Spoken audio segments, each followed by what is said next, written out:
What's up with the squad? Back with another video. I seen the title was going down. Make sure y'all hit that like with the subscribe button for me, please. Y'all see it in the title. Listen, like I said on my live before, I know a lot of people like, oh, I don't watch the video. I don't want to listen. Even if y'all got to skip and listen to parts that I got something to say, it's all good. You know, it's all good. Get into the video, y'all. I feel that I was saddened when I saw her, primarily because this is the kind of leadership we could have had. Yeah.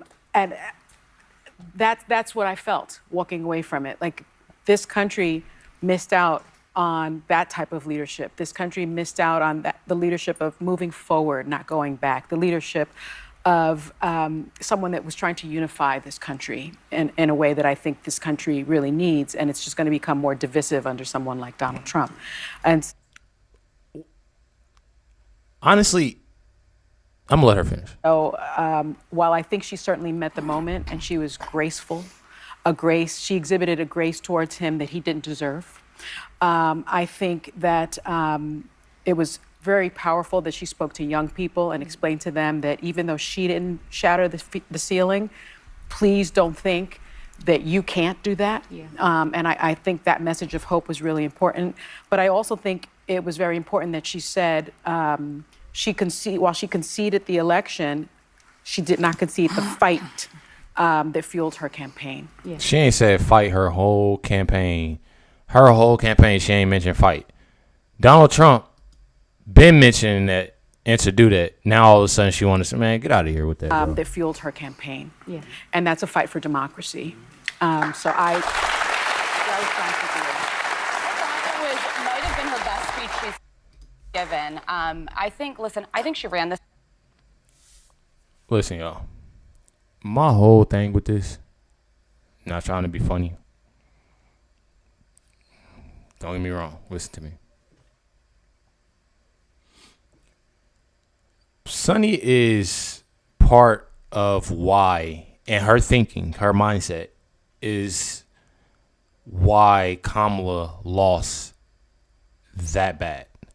I'm not gonna say the reason why she didn't win, because I didn't see Kamala winning. But losing that bad, I could see. And she's part of that reason. You're part of that reason by the things that, you know, that she was saying, and, you know, that she said, and the way that she brings it's almost like people like, you know, Sunny and Sunny's, you want things to be divided. You know what I mean? Like, I don't know. I don't really know how to explain it, but she wants that. You know what I mean? And other people. So, like, when you have a person like Sunny that's on this show, and that's the first person I heard, you know, I'm sure she's going to say something else. But she and people that think like her are part of that problem. Not even trying to be funny. They're part of that problem. Being in denial, giving out that false information, the fakeness, and not taking and having that accountability, all of that. Race admirably. Sad. I think the greatest politician of all time would have struggled to, in 3.5 months, overcome somebody who's been running for a decade. I do think that in this post-mortem that needs to happen with Democrats, see what I mean? Need to think about. That's exactly what I mean. I literally just said that. And it's hard even trying to finish a video like this, because I literally just said that in the last 2 videos that I dropped tonight. Jessica Tarloff made that excuse. And the one lady, it was the first video that was put out. That I put out today. I forgot what her name is, but if y'all go back and see, y'all know who I'm talking about. But they literally keep on saying that right there is their excuse. She only had 2 to 3 months to work on her campaign versus somebody that's been working. Bro, my thing is, it have sounded way better if they said that before. If they said that before, it have sounded better.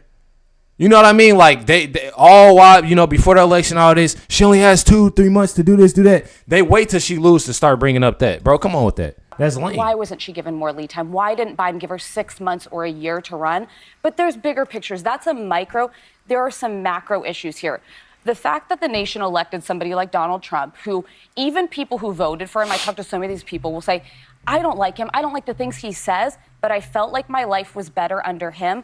I think that a lot of Democrats missed the moment. They were looking at the micro and not the macro. Do you think the Republicans missed the moment? What about a postmortem on the Republican Party, which is the Trump Party right now? They just swept, though. I mean, I've been talking about what I'd like to see from the Republican Party. They won, but they're morally bankrupt. But America just gave them. So let me just make my point here. So you have people talking about, well, how did he win Michigan? Okay.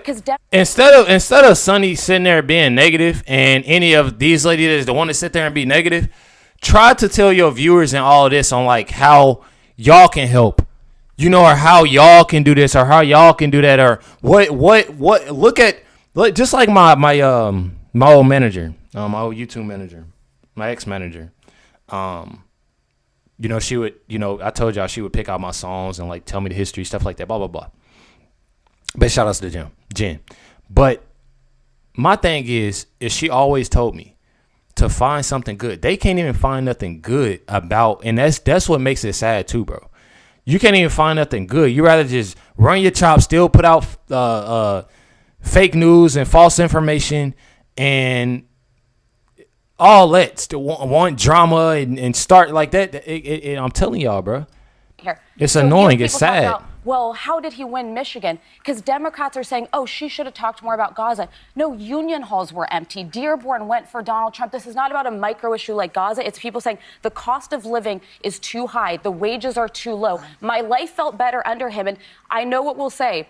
Well, Goldman Sachs says the economy will do better under her. The analysts at UPenn and Wharton. Well, we'll see. Nobody who is struggling to make ends meet at the table, like how am I going to pay this bill, cares what Wharton professors say about the economy. With misinformation. And just one more thing I want to say. This issue of abortion, which I hope we can unpack more, there are a lot of women who cared about abortion, but they were in states like Pennsylvania where they don't have an ultra-restrictive abortion law. They were voting more because they're like pocketbook issues matter more than if a woman in Alabama is able to get an abortion. But they're going to do worse under a Trump administration. The only people that are going to do well are the millionaires and the billionaires. And finally, we talk That's not true, Sonny. And you see how the audience didn't even clap for what she's saying because that don't even make sense. Just like I just said, Sonny is part of the problem. Sonny is literally part of why, in her mindset, why it did not come close. That right there. I'm telling y'all, she's part like that, and it's literally sad. That's why you see Whoopi, she got her head down. Joy sitting there looking stunned because what are you talking about? Then she talking about the millionaires and billionaires. Bro, ain't Sunny Hostin a millionaire? I'm just saying, like, a lot of stuff, it don't make sense to me, bro. A lot of this stuff, it really don't make sense to me, and she's trying to put herself with everybody else. The people that's in the audience, the people that's at home watching the show, struggling to pay bills, struggling to buy food for them families. That's what, and I just don't get that. It's literally sad what she does. She don't sit there and actually think and listen. And I honestly think, like, not even trying to be funny, Sonny, she gotta know, bro. A person can't be that delusional. The millionaires and the billionaires. And finally, we talk a lot about these different demographics and these assumptions of where they're going to go. Latinos in Texas, a district that's 97% Latino, went 75 percentage points for Donald Trump. Why? Misogyny. It's on the border. The border crisis is on their doorstep. So and they were begging people. Did y'all hear anybody clap? That's sad, bro. To care about it for years. We need to take some lessons. That's what that was. The lessons are not knock, knock. Who's there? Oh my gosh, it's Whoopi. Hi, Whoopi. Sorry.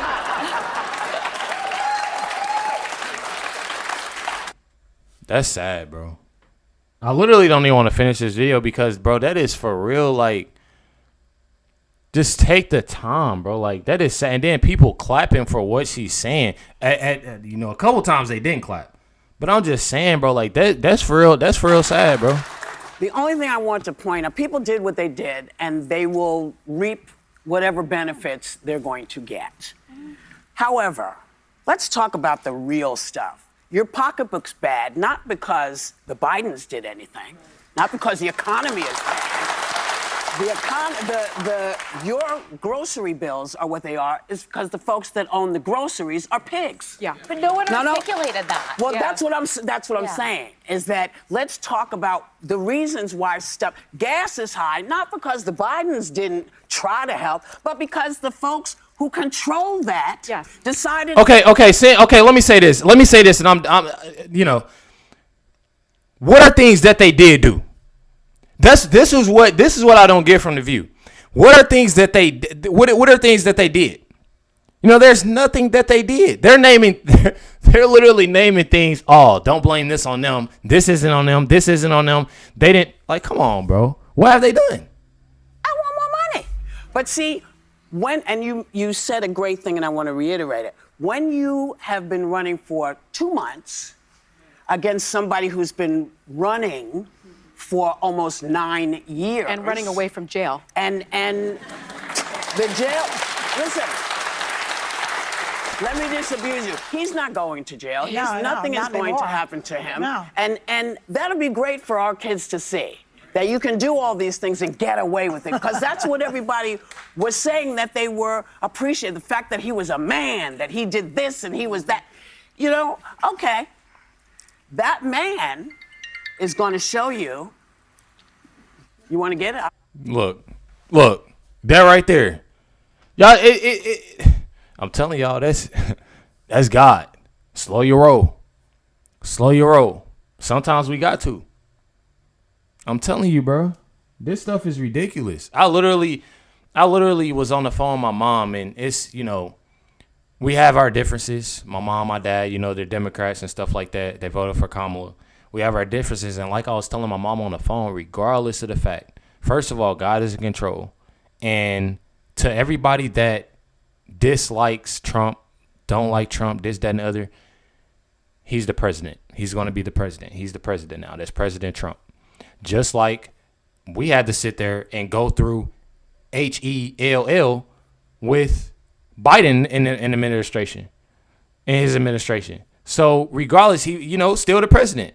That's something you got to deal with. But, most of all, God is in control. And I told her, though, that Trump's policies, it benefits, it's best for me and my family. That's what it is. And maybe she was on the phone and she was like, Kamala, she supports, black women, this, that, and the other, and this. And I was like, Mom, regardless, that's you. That's not me. Nothing that Kamala has is not for me. And that's what so I tried to explain that, and I don't even want to talk politics or anything like that with my family, but that's just mainly what it is. And I feel like people don't give that respect no more. I really don't, it's sad. But I definitely appreciate y'all. Much love, everybody. Let me know your comments and thoughts down below. Catch y'all next one.